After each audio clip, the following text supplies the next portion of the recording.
Muito bem. Me pediram para falar de Bom, eu sou da farmacologia, então eu tenho que falar de farmacologia. E a farmacologia de uma infecção viral bem específica e rica de conhecimento da área médica, por assim dizer, né? Então, e a gente vai abordar alguns assuntos, recapitular algumas coisas que vocês já viram, enfim, com relação à virologia, a parte imunológica, para fazer sentido a gente tocar no assunto das terapias antirretrovirais, a gente tocar no assunto dos esquemas dentro dessas terapias antirretrovirais, nos esquemas das profilaxias, tanto pós-exposição quanto pré-exposição. Então, para isso, a gente tem que dar um recapitula geral em alguns pontos que vão ser centrais. E dentro disso, a gente também vai ver uma parte não só da fisiopatologia, mas também umas características clínicas dos indivíduos que, assim, têm o diagnóstico positivo de HIV, apresentam, em geral, no transcurso da infecção. Então, vamos lá, vamos dar uma... Deixa eu ver se eu consigo fazer passar aqui. Consegui. Muito bem. Então, uma coisa que eu recapitula, que eu sei que ontem teve uma aula muito boa, completa, com a professora Joana, que vai facilitar muito para mim. Aliás, eu agradeço a ela, que vai me facilitar muito. Porque a gente vai fazer só um recapitula aqui das informações. Ela fez uma aula muito bem feita, bem organizada e rica em detalhes, então fica mais fácil. Bom, o recapitula começa separando uma característica particular do HIV e vai fazer sentido também na hora que a gente tocar no esquema terapêutico. Qual é a característica, uma das primeiras características particulares, dentre tantas que o HIV tem? Ele é um retrovírus. Então, ele, diferente de, por exemplo, um herpes vírus, que é um vírus de DNA dupla fita, o HIV é um retrovírus. Ele tem um RNA como constituinte genético. E isso faz com que ele dependa de enzimas e dependa também do maquinário, como qualquer retrovírus, depende do maquinário da célula hospedeira para ele se multiplicar, para ele fazer clones, cópias dele. Aí tem um ponto importante na farmacologia, porque a principal enzima que a gente vai ver que o HIV, né, especificamente ele tem, é a transcriptase reversa. Vocês vão ver que está demonstrado aqui na figura. Então, ela é uma enzima muito curiosa. O HIV ele é um vírus à frente do seu tempo, por assim dizer. Essa transcriptase do HIV, como vocês já viram, e de uma forma bem sucinta, ela faz o quê? Ela faz uma transcrição reversa. A transcrição, naturalmente, do DNA para o RNA. Como ele tem um RNA de código de material genético, ele vai transformar isso numa molécula de cDNA, o DNA complementar, para fazer a dupla fita de DNA, para poder sintetizar novas cópias. Um ponto interessante aqui, um dos primeiros pontos interessantes também em relação ao HIV, é que essa enzima transcriptase reversa, ela não tem muita fidelidade. Quando ela lê, o que é que faz a enzima? Ela lê. O RNA tem lá o código de bases nitrogenadas, né? A sequência de nucleotídeos está lá, presente. Ela lê. Ela não tem uma fidelidade, ela não é muito fidedigna aquela leitura. Ela propositalmente, entre aspas, ela provoca erros, muitos erros, na hora de formar a fita complementar do DNA. Isso vai gerar uma vantagem para o vírus. Qual é a vantagem? A cópia do vírus... Então, tem o vírus mãe, que infectou. As cópias que vão surgindo, cada vez que ele se prolifera, surgem cópias com características genéticas diferentes da molécula original, que a gente pode chamar de molécula mãe. Isso vai proporcionar, no caso da terapêutica com os antirretrovirais, resistência a diversas classes de antirretrovirais. Principalmente isso vai ficar visível quando o indivíduo tiver baixa adesão nessa terapia antirretroviral. Então, aqui já tem algumas informações importantes que vocês têm que botar na cachola. Primeiro, o vírus é um vírus de RNA, então ele tem uma enzima que faz uma transcrição reversa. Ele sai do RNA, ela é uma DNA polimerase, ela faz a leitura para criar a fita complementar de DNA. Essa leitura, propositalmente, é mal feita. Então, isso cria moléculas sempre diferentes da molécula original. E a primeira vantagem muito clara em relação à infecção viral e à farmacologia é que isso cria mutações particulares que vai fazer com que essas cópias filhas fiquem resistentes aos fármacos. Isso se reflete. E qual é a consequência final disso? Que a gente vai ver mais à frente.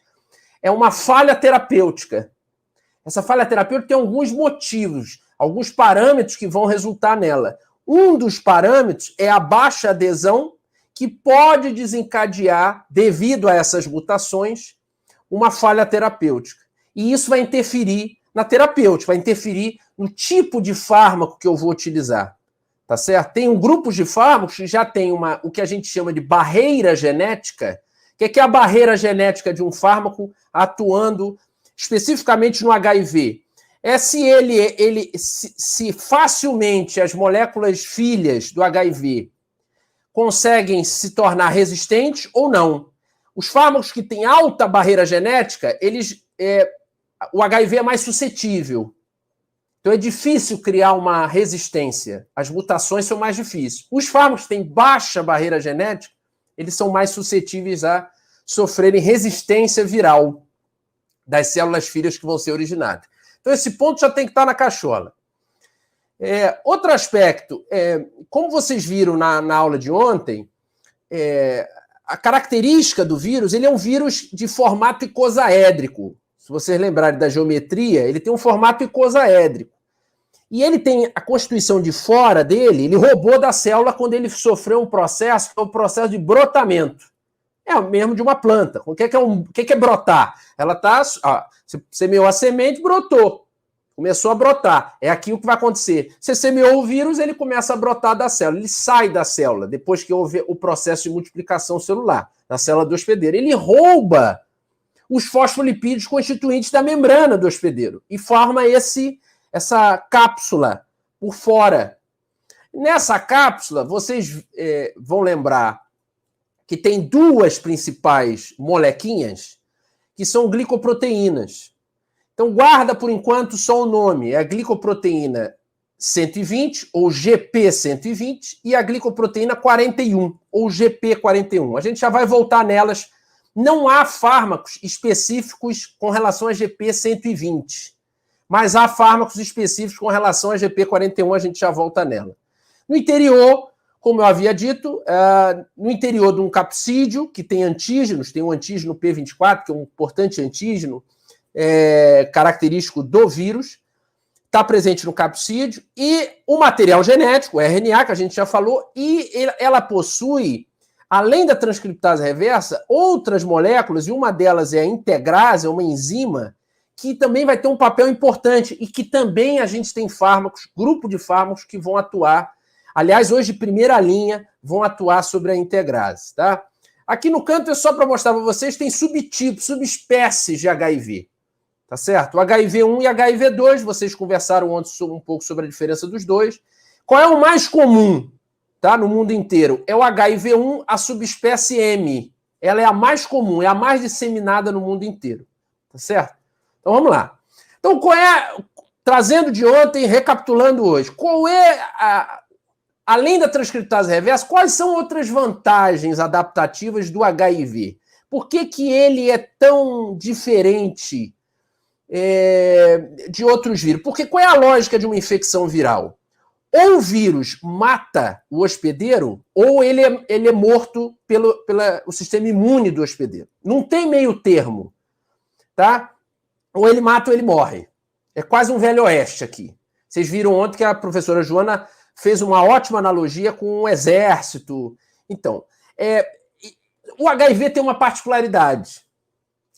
Diferente de uma infecção, por exemplo, por herpes, o herpes ele pode ter uma latência clínica e uma latência viral. O que é uma latência clínica? Eu não tenho sinais e sintomas. O que é uma latência viral? Eu não tenho diferenciação, crescimento, carga viral do vírus. Eu não vejo crescer a carga viral. Então ele fica lá quietinho no cantinho dele até ter um estímulo característico que vai representar um aumento da carga viral e vão aparecer os sinais e sintomas. Perfeito? O HIV isso não acontece. A gente também já vai conversar sobre isso. Ele tem umas particularidades. E uma particularidade principal, ele não tem um período de latência viral. Ele tem até um período de latência clínica, tá? Mas ele não tem uma latência viral. Então, voltando na aula de ontem, um pouquinho da imunidade, o sistema imune ele pode sofrer uma dicotomia, dividido em duas partes: imunidade inata e imunidade adaptativa. A imunidade inata é o quê? Como ela tinha comparado ontem. São os soldados que estão ali vigiando o ambiente. Em busca de reconhecer alguma coisa estranha, a fim de apresentar ao como... Vou usar, Joana, tá? Estou roubando já a tua ideia, vou usar. Ao general, que é o linfócito T, que a gente já vai falar dele. Então, quem é da imunidade inata que a gente destaca nessa situação?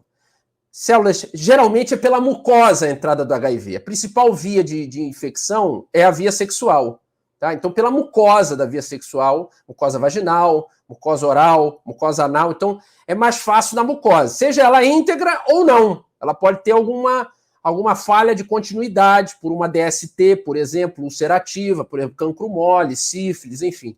Pode estar associado que vai facilitar o processo. Mas mesmo numa mucosa íntegra, há o risco, tá, de penetrar. Na submucosa, eu vou ter presença marcante de linfócitos T CD4, que a gente já viu ontem, que é o maestro da coisa toda. Então, essas células de Langerhans, da pele, né, que são as células dendríticas, os macrófagos, monócitos, eles são responsáveis por capturar essas moléculas estranhas e apresentar. Daí o nome de apresentadora de antígenos, no caso das células dendríticas. Elas vão apresentar. Apresentar para quem? Para o maestro. Elas são soldados, vão apresentar para o maestro, que é o linfócito T helper, né? Expressando. Só que tanto as células de Langerhans, quanto os monócitos, quanto os macrófagos, quanto os linfócitos T, eles expressam a molécula de CD4. E daí, Pedro? Daí é o seguinte, todo vírus ele tem um alvo principal que ele precisa atracar para ele enfiar o material genético dele no interior da célula. Qual é o alvo principal do HIV? É o CD4. É a molécula CD4. E com correceptores, que a gente já vai relembrar também da última aula. Então, os correceptores também vão ser importantes. Uma vez que ele apresentou, através do complexo MHC de classe 2, tanto célula de Langerhans quanto macrófago, o linfócito T vai diferenciar esse processo no tipo de resposta que ele precisa. Se é uma resposta viral, vai ser uma resposta via tipo 1 de interferon, com caracteristicamente diferenciação em linfócito T, CD8, que é uma via celular, ou T citotóxico, que quem já viu imunologia vai lembrar. E também há diferenciação de uma resposta por uma linhagem humoral, que eu tenho a produção de linfócitos, tá? Que são os linfócitos B, que são os anticorpos, imunoglobulinas, tá certo? Então, quem guia esse caminho? Então, resposta do tipo TH1, com presença de neutrófilo, resposta do tipo TH2, com presença de anticorpos, eosinófilos.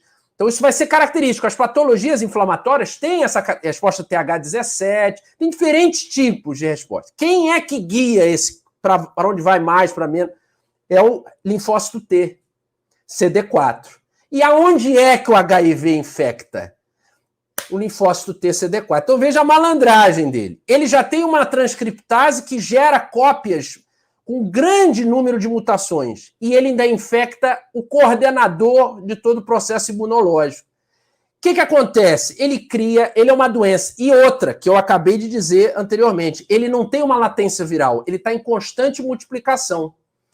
Então, soma isso tudo, o que é que você faz? Um quadro progressivo de imunodepressão crônica, grave, que pode desencadear e vai desencadear com o passar do tempo, a gente já vai ver, em um quadro sintomatológico mais grave, com uma grande depressão de linfócitos TCD4, que é o quadro de AIDS, que seria o desfecho negativo da infecção pelo vírus HIV.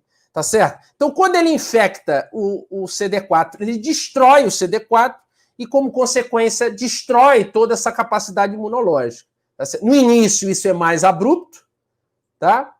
Que é a fase que a gente tem, que é uma fase de antes da soroconversão, quer dizer, nas primeiras 4 semanas, seguindo a história natural da doença, geralmente o gráfico é parecido com esse aqui.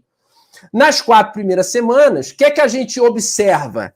Essa infecção do CD4, eu tenho um pico, a professora ontem comentou que um dos primeiros locais onde a gente vai ter uma maior, mais marcante, ou uma grande multiplicação viral é diante do tecido linfóide intestinal, da mucosa intestinal, que é o GAUT, chamado de GAUT. GAUT.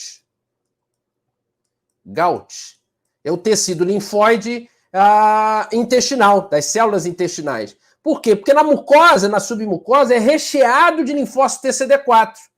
Por que tem?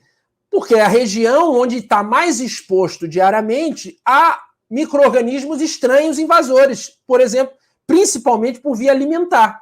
Então ele tem que estar sempre vigilante naquela região e a partir dali migra para os linfonodos, para o sistema linfático, esses linfócitos TCD4 multiplicam. Ele tem que fazer clones, ele produz anticorpos, ele tem que gerenciar o CD8. Por quê? Porque aí eu vou ter como responder àquela infecção. A ideia é essa. Então, ao fim dessas 4 semanas, eu passo do processo de soroconversão, onde eu tenho a produção de anticorpos. Por isso, se fizer a ELISA muito inicialmente, ela comentou, já estamos na ELISA de 4ª geração, se você fizer o teste ELISA muito inicialmente, ele pode dar negativo. Mas aí, nessa fase inicial, qual é o teste que é o teste ouro aqui? É o teste de carga viral. Tá? Porque a carga viral aqui, como vocês estão vendo na linha pontilhada, ela vai sofrer um pico. Porque o HIV vai se multiplicar. E quando ele parar no tecido linfático, nos gânglios, nos linfonodos, ele aí é exponencial o crescimento dele. E como consequência, o CD4 cai também de forma exponencial. Tá? Até um determinado ponto, é o mínimo. Então, os níveis de CD4 não são prognóstico de nada nesse ponto. O que vai ser aqui o ponto? É a gente observar a carga viral. A carga viral é que vai ser o ponto que vai dizer mais à frente para a gente, que a professora ontem comentou, a gente está revendo aqui o set point. Depois de 3 meses, mais ou menos, você tem o set point, que é um equilíbrio. Mas nessa parte inicial, geralmente, o paciente tem caracteristicamente um processo um quadro clínico que a gente conhece como síndrome retroviral aguda, ou síndrome da soroconversão, que muitos médicos têm dificuldade de diagnóstico. Ela é uma síndrome caracterizada por febre, a grande maioria dos pacientes vai passar por isso. Ela, às vezes, pode se assemelhar a uma mononucleose. A gente vai ter quadros de febre, pode ter rasgo cutâneo, faringite, às vezes até uma adenomegalia, uma dor muscular, e muitas vezes o paciente nem procura o médico, ele trata em casa, ele tem uma faringite, uma amidalite, ele vai tomar lá de pirona dele, um anti-inflamatório não esteroidal, e quando procura o médico, dificilmente o médico diagnostica isso como uma possível infecção, uma primo-infecção pelo HIV, né, que seria essa fase. Em menor número de indivíduos, essa fase a gente já observa algum tipo de infecções oportunistas. Tá? 10% dos indivíduos podem desenvolver candidíase oral nessa fase de síndrome retroviral aguda. E há relatos na literatura mesmo de pessoas que morreram em decorrência dessas infecções oportunistas nessa fase inicial do HIV. Esse período todo da história natural, ele varia de tempo. Em média, um indivíduo sem tratamento, ele vai desenvolver a doença ao longo de 10 anos, mas isso é em média. Tem indivíduos que a progressão da doença é mais rápida, são os progressores rápidos. Vocês viram, tem indivíduos que são progressores lentos. Tá? Então isso vai variar, mas em média 10 anos. Então a fase de soroconversão é essa fase inicial de multiplicação exponencial do vírus com queda abrupta de CD4 e caracteristicamente com aqueles sinais muito inespecíficos, que fica difícil até mesmo o diagnóstico, que ali o ideal é a carga viral para observação do nível dessa carga viral. Um mês depois, mais ou menos 4 semanas depois, começa a surgir os primeiros anticorpos. Tá? A soroconversão está realizada, e a partir daí há um equilíbrio, atinge-se um estado de equilíbrio entre a produção, o sistema imune, há uma recuperação dos níveis dos linfócitos TCD4, nunca vai ser como era no início, antes da infecção, mas há uma recuperação dos níveis, e há uma queda da concentração da carga viral. E atinge um estado de equilíbrio que a gente conhece como set point. E aqui sim eu tenho um prognóstico. Quanto mais alto for esse set point, essa carga viral nesse set point, pior o prognóstico. Mais rapidamente a doença vai... é uma doença progressiva, então mais rapidamente ela vai evoluir, tá? E o indivíduo vai piorar. Essa fase de equilíbrio, um falso equilíbrio, como eu disse, o HIV ele não tem uma latência viral, ele tem uma latência clínica. Então essa fase, que é chamada fase assintomática, a gente tem menos sintomas, ou quase nenhum sintoma, o indivíduo. Eu vou mostrar que tem um quadro muito característico dessa fase, mas é uma fase com pouquíssimos sintomas, nem todos fazem. Então ela tem uma latência clínica, mas o vírus continua se multiplicando. E o HIV, ele gosta de provocar o sistema imune. Quanto mais o sistema imune se ativar, mais linfócitos T, CD4 ativarem, mais ele se multiplica. E uma co-infecção muito característica dos indivíduos que têm HIV e que é a principal causa de morte no Brasil é a tuberculose. Tá? A tuberculose tem formas de tuberculose em que pode haver latência dessa tuberculose, mesmo extrapulmonar, tá certo? E geralmente a tuberculose, quando acomete o indivíduo, ela tem que ser tratada, em geral, dependendo, claro, do quadro, os níveis de CD4, separado do início do processo de terapia antirretroviral, tá? E como a professora ontem citou, até final de 2013, início de 2014, mesmo 2015, havia uma variação muito grande sobre quando começar a TARV, né, que é a terapia antirretroviral. Até então, sabia-se que na fase sintomática era ok, lógico, o indivíduo já está numa imunodepressão muito grave, crônica, você começar uma terapia antirretroviral é interessante. Na fase assintomática, o que os estudos mostravam é que o início dessa terapia antirretroviral, com o CD4 abaixo, geralmente, de 350, igual ou menor a 350, era útil também para melhorar a sobrevida dos indivíduos. E havia uma discussão, mas também podia se aplicar. A coisa foi aumentando, né? Foi abarcando o máximo possível dessa história natural da doença com a terapia. Até a gente chegar, que foi a mais recente, uma das mais recentes, interessantes, inteligentes indicações do Ministério da Saúde trate o HIV a partir do momento que ele for diagnosticado, independente da fase. Então, quanto mais cedo, melhor. Tá certo? Tem os controladores de elite, que vocês viram ontem, que são aquelas pessoas que não evoluem, passam anos e o cara não evolui ele tem alguma mutação, característica, enfim.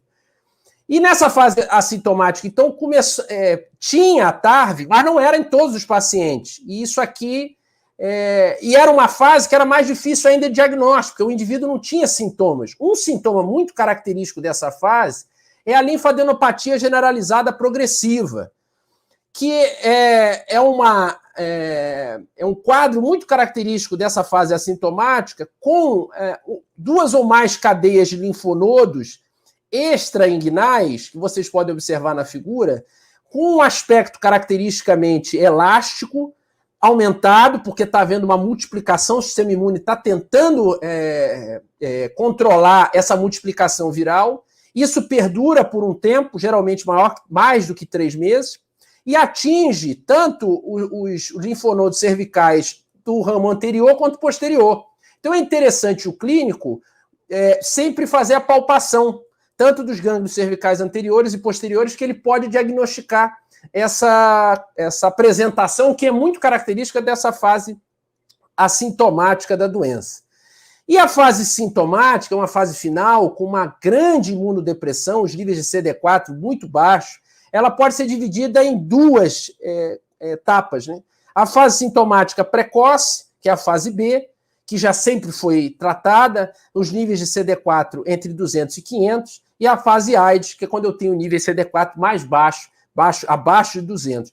Nessa situação, a gente tem apresentações muito características, né, de infecções oportunistas que vão surgir nessa fase, tanto na fase B, precoce, quanto na fase AIDS.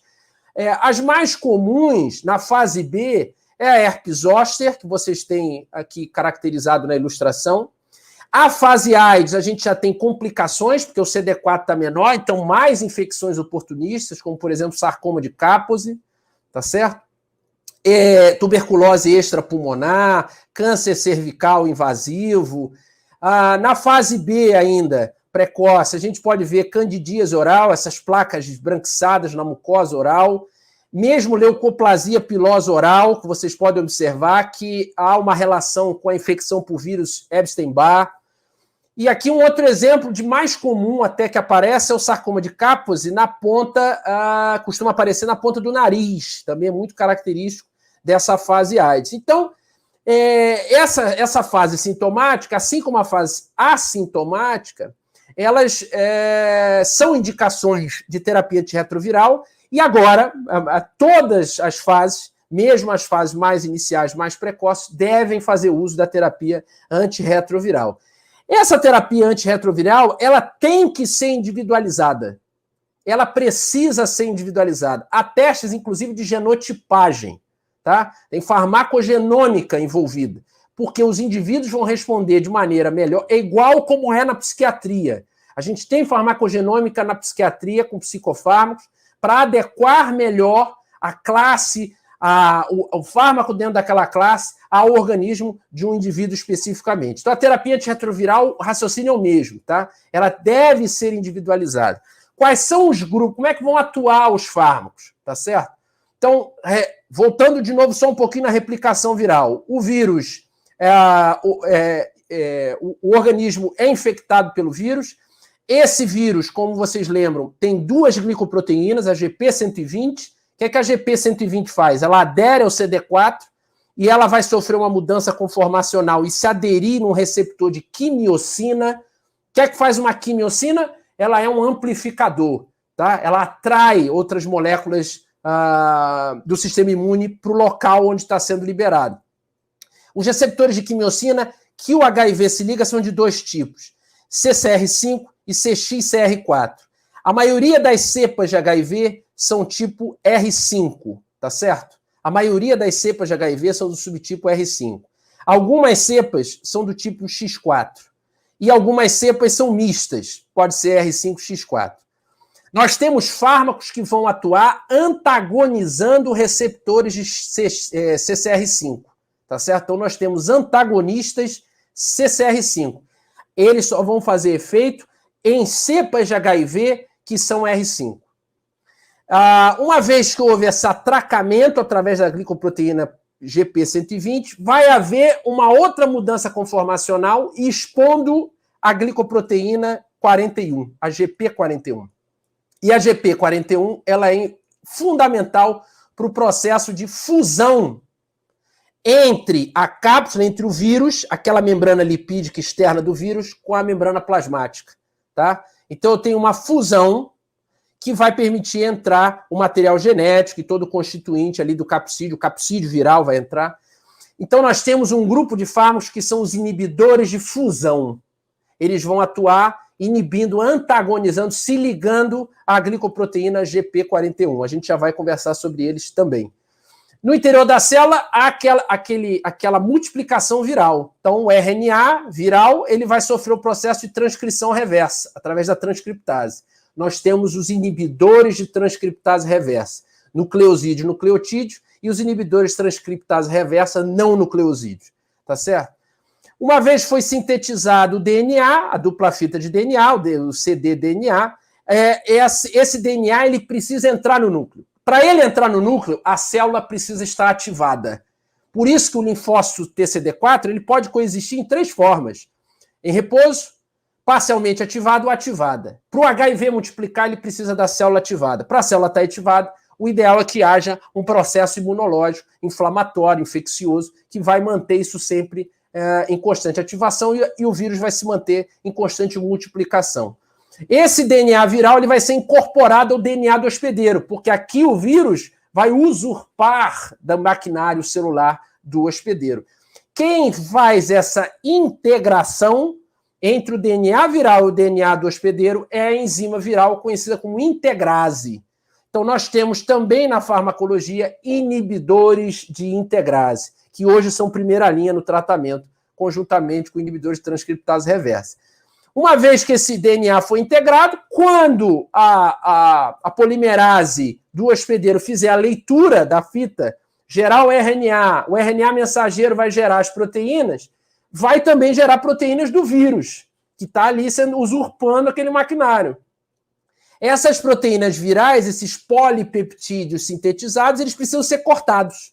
Eu preciso cortar especificamente o que eu quero. Eu não, o vírus.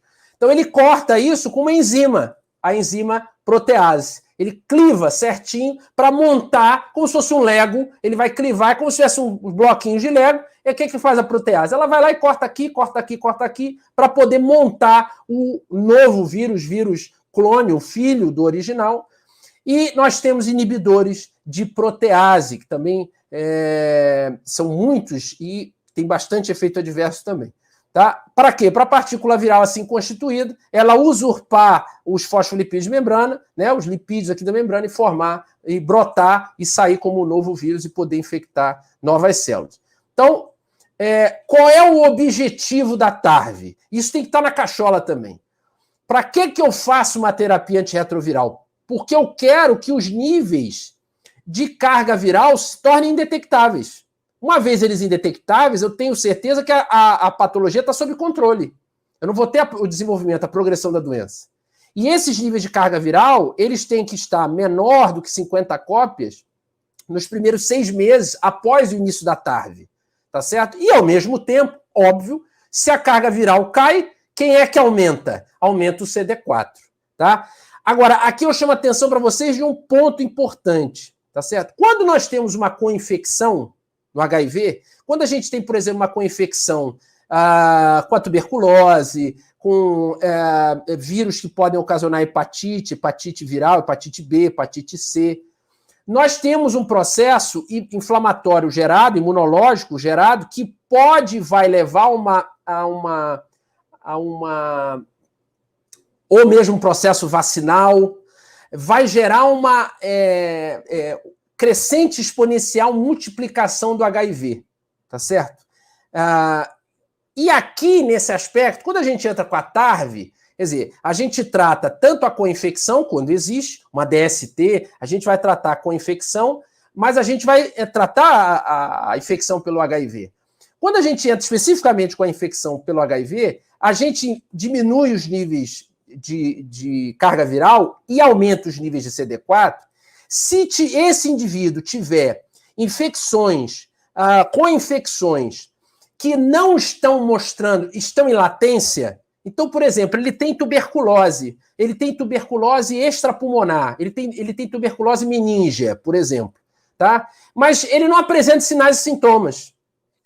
Quando eu aumentar os níveis, eu começar a TARV, os níveis de CD4 vão lá no alto. Mas o que faz o CD4? O CD4 é o maestro do processo imunológico. Uma vez que ele aumenta rapidamente, coisas que não eram percebidas agora serão. E, como consequência, isso pode piorar o quadro clínico do indivíduo. Então, ele que até então tinha uma tuberculose latente meníngea, que não apresentava nenhuma alteração, estava em equilíbrio com aquela infecção por HIV e aqueles níveis de CD4, quando aquilo aumenta, quando aquele CD4 aumenta, que a carga viral do HIV diminui, eu posso fazer uma síndrome que é conhecida como síndrome de reconstituição imune. Eu tenho uma piora do quadro clínico do indivíduo. Por exemplo, na tuberculose, eu teria hipertensão craniana, entre outros quadros. Quer dizer, eu pioraria essa situação, tá certo?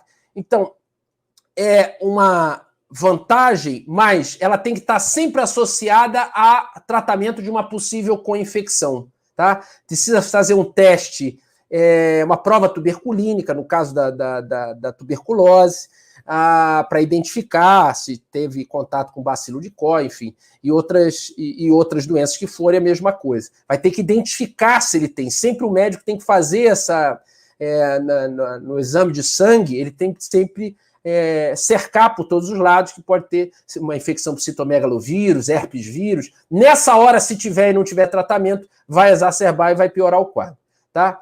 Mas a TARV é indicada, como eu tinha falado no final do histórico, História Natural da Doença, todas as pessoas hoje, o Ministério da Saúde preconiza todas as pessoas HIV positivas, independente da contagem CD4. Então, independente de ser sintomático, assintomático com carga acima de 500. Então, o início tem que ser imediato. Por quê? Porque aí eu vou reduzir a transmissão. É uma questão até mesmo de social. Não só o indivíduo, e saúde pública, lógico, mas não só o indivíduo vai ficar doente, como ele também diminui o risco de transmissibilidade, tá certo? Porque como a via principal é a via sexual, um dos fatores que está agregados é a promiscuidade sexual, independente do gênero que o indivíduo seja, tá certo? Isso é uma coisa que a gente vai ver em PrEP, PrEP principalmente, tá? Independente do ritmo de vida dele, ele tem que usar preservativos, ele precisa ter uma vida menos desregrada, digamos assim, tá certo? Então, situações que deve se priorizar o início do tratamento. Todos têm que ser indicados para tratar, uma vez que deu o diagnóstico positivo. Mas tem situações, por exemplo, se o CD4 estiver abaixo de 350, ele está numa fase sintomática, ele tem que ter prioridade do início desse tratamento. Isso é uma gestante para evitar a transmissão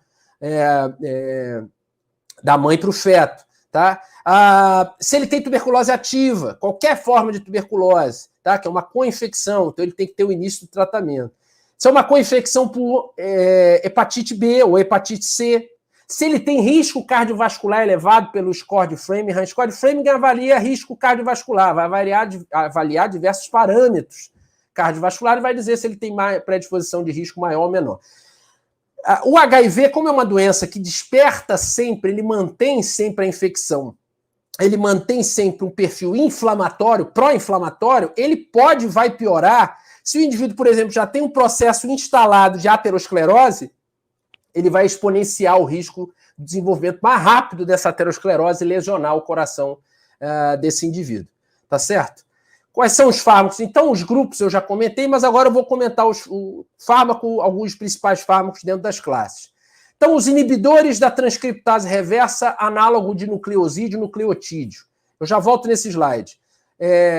Qual é a característica de um nucleosídeo, nucleotídeo, para quem não lembra aí da bioquímica, da genética, da biologia molecular? O nucleosídeo, então, a gente tem lá o DNA ou RNA. Em geral, o que vai ter? Uma base nitrogenada e uma pentose, tá certo? Pode ser desoxirribose ou ribose, vai depender se é RNA ou DNA. O nucleosídeo é justamente essa fração aqui. Isso é um nucleosídeo. Então, tem alguns fármacos que têm esse formato de um nucleosídeo. É suficiente para se ligar na transcriptase e provocar a falha do processo. Tem outros que são análogos de nucleotídeo. Qual é a diferença? O nucleotídeo tem a porção fosfato. Ele precisa até ser fosforilado para ser ativado. Tá certo? Então, quem são esses fármacos? Olha, sem dúvida nenhuma, a primeira linha no tratamento hoje é o tenofovir com a lamivudina. Normalmente, eles são dados em doses conjuntas. Então, os dois fármacos estão na mesma preparação, até para facilitar a adesão, tá certo? Então, tenofovir e lamivudina. Ainda tem o abacavir, azidovudina, como fármacos que vão ser interessantes aqui. Estavudina, também outro que vai ser interessante. Temos ainda a classe de inibidores da transcriptase reversa não nucleosídeo. Eles são um pouquinho diferentes estruturalmente, mas eles vão atuar sobre a transcriptase. As duas drogas importantes da classe hoje em dia é o efavirenz e a nevirapina. Elas são drogas que elas têm sido, caíram para como segunda linha de tratamento, porque elas têm uma baixa barreira genética. Tá? Muitas cepas de HIV já são resistentes a efavirenz e nevirapina. Já comento os três aqui. Hoje, a primeira linha, junto com os inibidores nucleosídeos e nucleotídeos, são os inibidores de integrase, aquela enzima que integra o DNA viral no DNA do hospedeiro. Os dois principais da classe, dolutegravir e raltegravir, são drogas eficazes, com uma alta barreira genética, uma grande segurança terapêutica, tá? Tem efeitos adversos, todos eles têm muitos efeitos adversos, muitos, variados efeitos adversos, alguns muito semelhantes, como hepatotoxicidade, nefrolitíase, nefrotoxicidades em geral, e outros são particulares, tá? Essas três classes aqui, inibidor de protease, inibidor de fusão e antagonista CCR5, são fármacos que hoje eles são utilizados na terapia de resgate. O que é a terapia de resgate? É quando eu tenho uma falha terapêutica da TARV inicial e eu preciso adicionar nessa TARV inicial ou substituir drogas que não tenham, que a carga viral não tenha se mantido abaixo de 50 nos primeiros 6 meses, quer dizer, eu tenho um aumento da carga viral, eu preciso adicionar fármacos dessas classes. Em geral, a classe que vai ser mais interessante nessa hora vai ser os inibidores de protease, tá? É o atazanavir, o lopinavir, o ritonavir e os análogos deles que vão atuar. Mas eles são drogas que têm muitos efeitos adversos, tá? A gente já vai ver alguns deles. Com relação aos inibidores de fusão, a enfuvirtida, que vai inibir a proteína GP41, e os antagonistas CCR5 é o maraviroc, tá certo?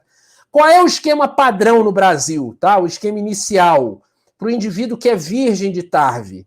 Preferencialmente são 2 fármacos do grupo dos inibidores nucleosídeo e nucleotídeo da transcriptase, somado a um inibidor de integrase. Então, esse é o esquema padrão. 2 inibidores de transcriptase, nucleosídeo e nucleotídeo, com inibidor de integrase.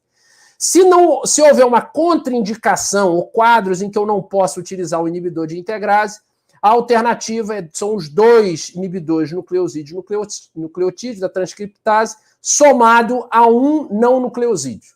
Então, esses são os 2 esquemas padrões. Agora vamos ver os fármacos em questão. Desses, aqui os nucleosídeos, né, DNA e RNA, para vocês lembrarem, desoxiadenosina, desoxiguanosina, desoxitidina, desoxitibidina, e o RNA, adenosina, guanosina, uridina e citidina. Muito bem. Como é que é o mecanismo de ação dessas substâncias? A polimerase, então, ela lê a transcriptase reversa, ela vai ler a sequência do RNA viral, genômico viral, para formar a fita complementar de DNA a ele. Então ela vai ler e ela vai acrescentando, encaixando os DNTPs ali. O que é que faz esses fármacos? Eles são análogos, por exemplo, os inibidores como tenofovir, lamivudina, eles são análogos dos nucleotídeos e nucleosídeos. Então o que acontece? Eles vão substituir, é um antagonismo, uma inibição competitiva. Eles vão competir com as DNTPs na ligação a complementar a fita de RNA. E o que acontece? Trava a engrenagem da transcriptase reversa. E aí cessa a síntese de DNA viral, tá certo? Principal da classe, tenofovir. Sem dúvida nenhuma, o tenofovir é o principal dessa classe, tá certo? É o fumarato isoproxil de tenofovir, ou TDF. Vocês vão ver em muitos livros, vai estar escrito TDF, é tenofovir, tá? Ele e a lamivudina, já volto nesse slide, ele e a lamivudina são utilizados em conjunto, em preparações e associações em conjunto, e eles têm, além da função de atuar contra o HIV, eles também são importantes para atuar contra o vírus da hepatite B. Então, eles atuam conjuntamente com uma co-infecção de hepatite B. É interessante tenofovir com lamivudina. O tenofovir, então, ele é um inibidor da transcriptase e ele tem as limitações dessas drogas são relacionadas aos efeitos adversos. Então, qual é o efeito característico do tenofovir que reduz a indicação dele? Vocês vão ver até na PrEP isso. O tenofovir é a principal substância indicada na PrEP. É a nefrotoxicidade. Então, se o paciente já é nefropata, se ele já tem algum problema renal, é contraindicado, ou se a taxa de filtração glomerular dele é abaixo de 60 ml por minuto, você tem que fazer dosagem de taxa de filtração glomerular, você tem que ver creatinina, níveis para determinar a filtração glomerular dele. Então, se você detectar esse nível mais baixo, é contraindicado o tenofovir. Ainda há descrição de efeito de osteoporose, mas aqui é indivíduos que já tenham predisponível baixos níveis de vitamina D ou apresentem ou já apresentaram quadros progressivos da doença. Tá? E essa classe, como um todo, os inibidores nucleosídeo e nucleotídeo, eles podem ocasionar acidose lática e esteatose hepática, tá certo? Quando isso acontece, eles devem ser substituídos. Da classe, o mais seguro é a lamivudina. Sem dúvida nenhuma, é a droga mais segura dessa classe. Tá? E mesmo que haja o risco com relação à lamivudina de alguma hepatotoxicidade, ela não deve ser interrompida, tá certo? Então tá aqui o esquema terapêutico, ó, vocês veem a preparação, fumarato de tenofovir com a lamivudina. Isso facilita a adesão. Vocês vão ver que a maioria dos fármacos antirretrovirais, para terapia antirretroviral, a terapia é feita, como vocês observaram, com 3 fármacos. Principalmente os indivíduos virgens de terapia, eles têm que começar com 3 fármacos. Os estudos já mostraram que é mais eficaz do que a monoterapia e do que a terapia dupla, tá certo? Adicionar um 4º fármaco ou mais para um indivíduo que nunca entrou em contato com a TARV não é indicado. Nenhum estudo mostrou eficácia nesse processo maior do que a terapia tríplice. E normalmente eles são drogas em composto, conjugados, né? Você compra eles, já está lá o tenofovir com a lamivudina. Isso facilita a adesão. E quanto mais o paciente tiver que comprar diferentes formulações, mais comprimidos ele tiver que tomar, ele já é cientificamente provado que a adesão diminui muito. Tá? Quando há um indício de a gente não poder prescrever o tenofovir por uma nefrotoxicidade, por exemplo, o fármaco de escolha para substituir é a abacavir, tá? Também é um inibidor da transcriptase análogo de nucleosídeo e nucleotídeo. E o abacavir, ele tem caracteristicamente um efeito adverso particular, que é uma reação de hipersensibilidade em 8% dos indivíduos que fazem uso de abacavir. Então, os indivíduos, eles têm que fazer prova genética para o gene do HLA-B5701, tá? Porque se eles apresentarem essa alteração genética, eles vão apresentar hipersensibilidade, com rastro cutâneo, com alterações gastrointestinais, e que pode até mesmo ser fatal, dependendo do nível, dependendo do indivíduo, do organismo do indivíduo, tá certo? Então, essa reação de hipersensibilidade é uma limitadora do uso do abacavir. Se eu não posso fazer tenofovir pela nefrotoxicidade, nem o abacavir pela reação de hipersensibilidade, porque o indivíduo é positivo HLA-B5701, eu vou trocar pela zidovudina, o nosso querido e primeiro fármaco a ser comercializado e clinicamente usado para tratar a infecção por HIV, que é o AZT. O AZT também é um análogo, da timidina, coloquei. Ele também é um análogo nucleosídeo nucleotídeo da transcriptase, tá certo? É eficaz, como todas as outras drogas da classe, mas também você vai discernir sobre o uso ou não, a prescrição ou não, através dos efeitos adversos. E a zidovudina tem efeitos característicos que é de mielossupressão, tá? Com anemia macrocítica, com neutropenia, granulocitopenia, e a lipodistrofia também com a zidovudina, tá certo? Além, claro, de poder gerar esteatose hepática, principalmente em indivíduos que tenham a co-infecção com HBV-HCV, tá? E pode estar associado com miopatia também. Então, quando for contraindicado a zidovudina, quer dizer, eu tenho que começar com tenofovir e lamivudina. Eu não posso fazer uso porque é nefrotóxico e o paciente fez nefrolitíase, ele já tem, ele é paciente renal crônico, não pode fazer uso. Então, eu vou trocar pelo abacavir e lamivudina. O abacavir, ele fez o teste, ele é positivo, HLA-B5701, então ele vai ter reações de hipersensibilidade que podem tornar a adesão menor e pode mesmo ser fatal para ele. Então, nós vamos trocar para a AZT, que hoje é de terceira linha. A zidovudina, ela é mielossupressora, pode gerar uma anemia macrocítica, uma neutropenia. Então, nós vamos trocar pela 4ª droga aqui, que é a didanosina. Tá? A didanosina é outro análogo, tá? De nucleosídeo, nucleotídeo, que vai ser importante para se ligar à transcriptase, como os outros, Mas aqui é uma limitação, tá certo, da didanosina. Qual é a limitação? Ela pode...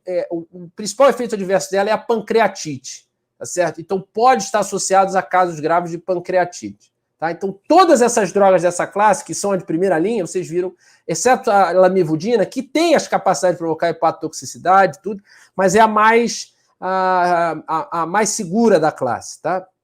A gente ainda tem a entricitabina, que é a droga que vai conjugar com o tenofovir quando a gente for falar de PrEP.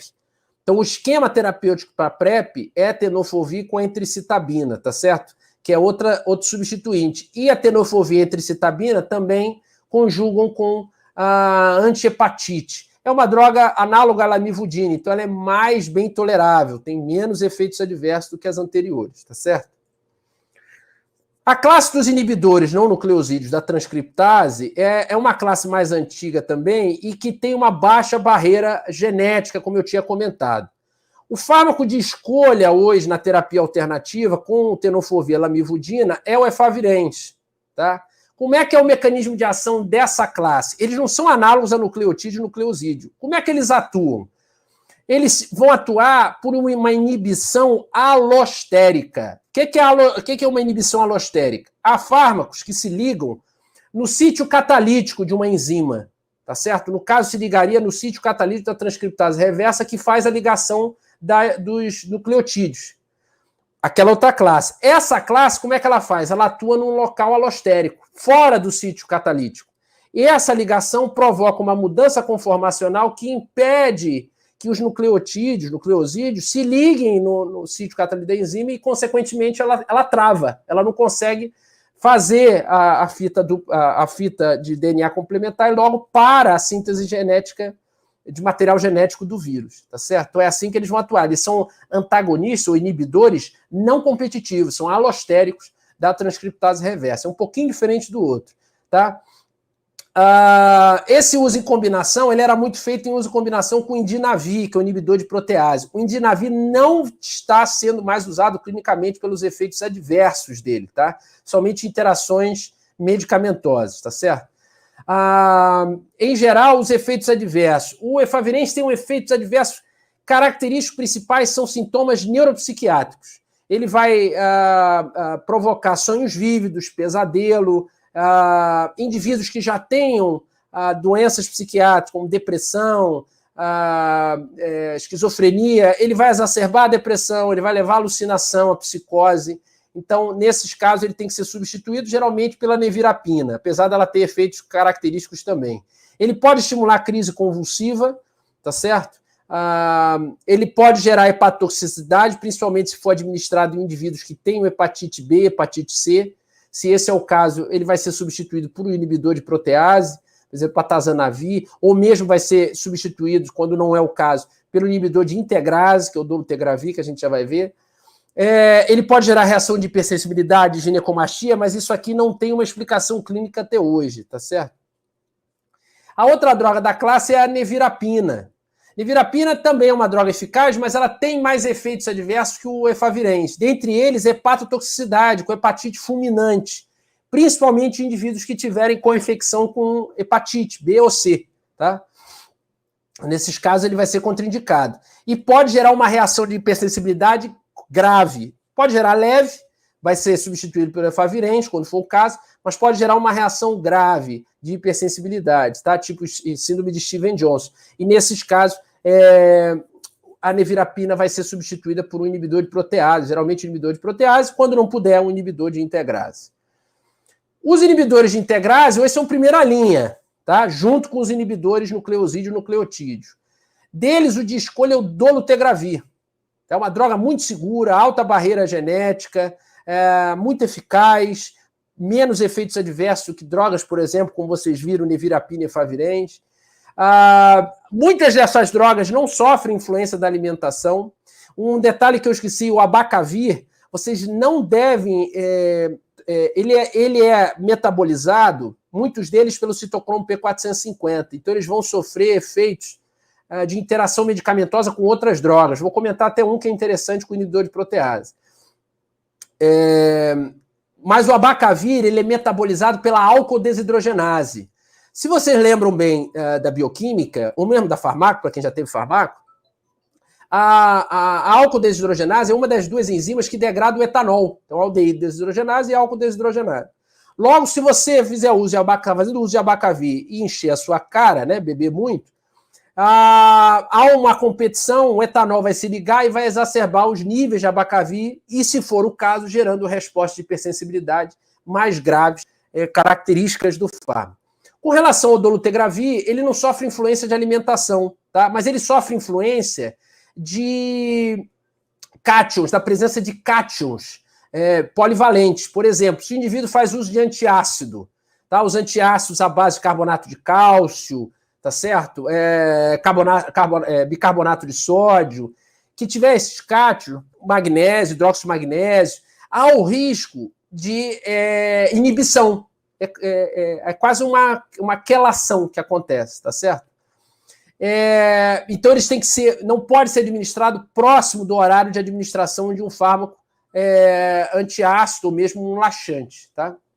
Com relação à inibição que eles provocam uma inibição do transportador renal de cátions.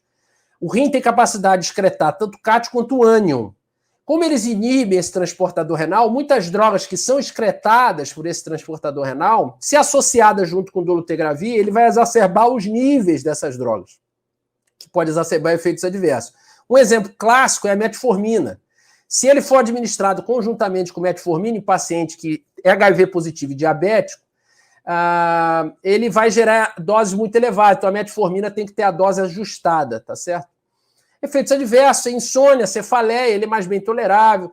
Tem uma descrição de exantema e síndrome Cushing-Coide, que a síndrome Cushing-Coide é análogo a uma síndrome de Cushing, que eu tenho a rearranjamento da gordura corporal, tá certo? Então isso pode acontecer com o dolutegravir. Quando não é prescrito o dolutegravir, ele é substituído por uma droga da classe que é o raltegravir. O raltegravir, inclusive, é uma droga muito segura, tem muitos estudos mostrando segurança, que não tem o dolutegravir em grávidas. Então, em grávidas, a preferência do uso do raltegravir, tá certo? Ele é usado clinicamente em grávidas, ele não interage, tem poucas interações, ele também é muito seguro. O que é que tem de efeito adverso? A miopatia com a possibilidade de rabdomiólise, e essa miopatia pode se agravar se ele for associado a drogas como as estatinas, tá? Estatinas são drogas que reduzem a síntese de colesterol endógeno, como a atorvastatina, simvastatina, a rosuvastatina. Então, se eles for associados e um paciente faz uso de estatina, pode agravar o quadro de miopatia, porque as estatinas já provocam miopatia, aliás, provocam rabdomiólise. Hepatotoxicidade, a droga pode... Esses quadros, tanto de reação de hipersensibilidade quanto hepatotoxicidade, essa droga é uma das drogas de primeira linha e muito segura. Se ela não conseguir ser prescrita, é difícil uma substituição nesse caso, tá certo? Essas drogas inibidoras de protease, essas três últimas classes, são classes, como eu disse lá no início, que são de resgate, para terapia de resgate. Porque, principalmente os inibidores de protease, eles têm muitos efeitos adversos. Efeitos adversos com relação a níveis de lipoproteínas plasmáticas, LDL, de triglicerídeos. Então, ele é propenso a provocar dislipidemias e está muito associado, como o atazanavir, como o lopinavir, está muito associado com o risco de alteração do ritmo de frequência cardíaca, tá? Ritmo elétrico. Ele pode alterar o eletrocardiograma, aumentando o intervalo PR, o intervalo QT. Então, ele é contraindicado em pacientes que já façam uso de drogas que provocam isso, eles são contraindicados. E contraindicados em indivíduos que tenham alguma patologia associada à alteração de ritmo cardiovascular, tá certo? Qual é o mecanismo de ação? Eles inibem a protease. O que é que faz a protease? A protease, como a gente viu lá mais anteriormente, ela é uma enzima que ela vai clivar as molequinhas de proteínas para montar o legozinho do vírus, para ele poder sofrer o brotamento e dando origem, assim, às células, novas células partículas virais, tá certo? Então, eles são inibidores de protease, eles vão fazer uma inibição competitiva no sítio catalítico da enzima, tá? Tem vários, alguns já não são mais utilizados, como o Indinavir, mas outros são primeira linha, tá? Como o Atazanavir. Atazanavir, e um detalhe, essas drogas elas são utilizadas em combinação com o Ritonavir. Ritonavir é também um inibidor de protease, mas ele é um fraco inibidor de protease. Vai dizer, Pedro, então para que eles colocam em conjunto se ele é fraco? Porque o Ritonavir, ele potencializa as outras drogas da classe por uma inibição do metabolismo hepático do citocromo P450.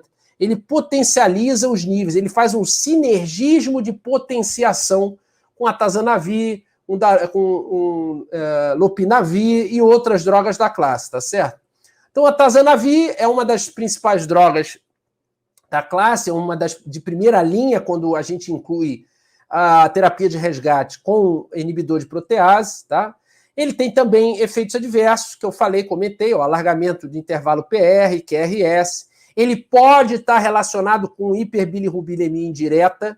O que é isso? É um nível muito alto de bilirrubina. Isso vai acontecer por alterações genéticas em enzimas hepáticas, tá? Não do citocromo, mas de um complexo da UGT transferase, as glucuroniltransferases, ou glicuroniltransferases, tá?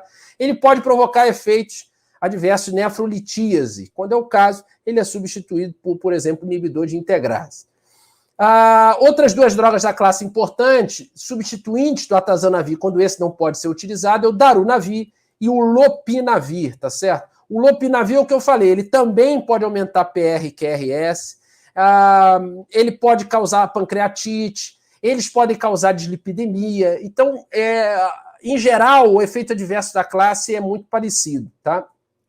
Eles são associados ao Ritonavir, que ele é um fraco inibidor de protease, mas ele aumenta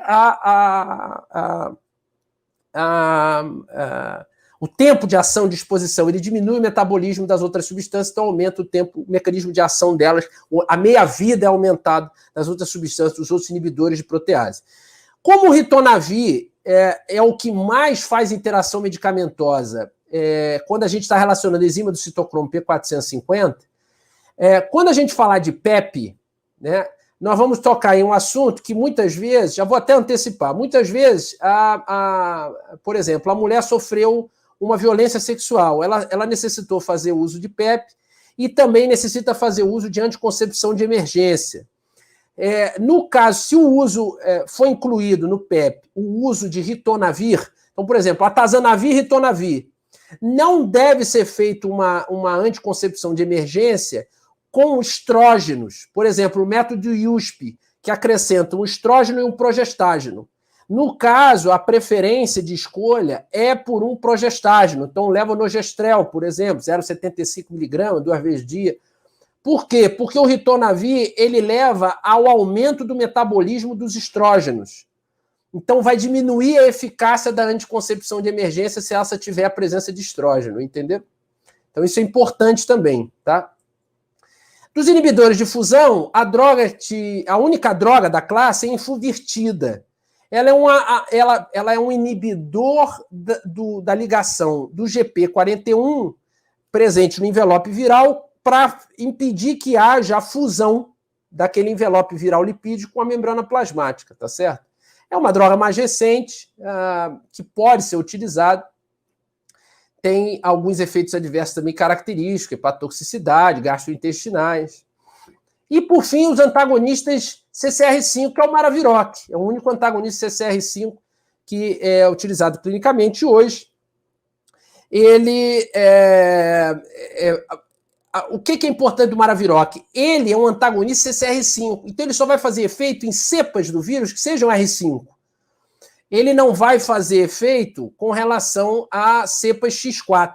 Logo, ele não pode ser utilizado em cepas que sejam X4 ou mistas. Então, precisa fazer uma genotipagem viral com relação a esses vírus, tá?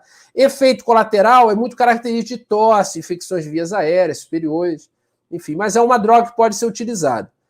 Então, para fechar dos esquemas terapêuticos, antes de eu falar rapidinho de PrEP e PEP, senão as meninas vão me matar. Eu falo muito, esse é o problema.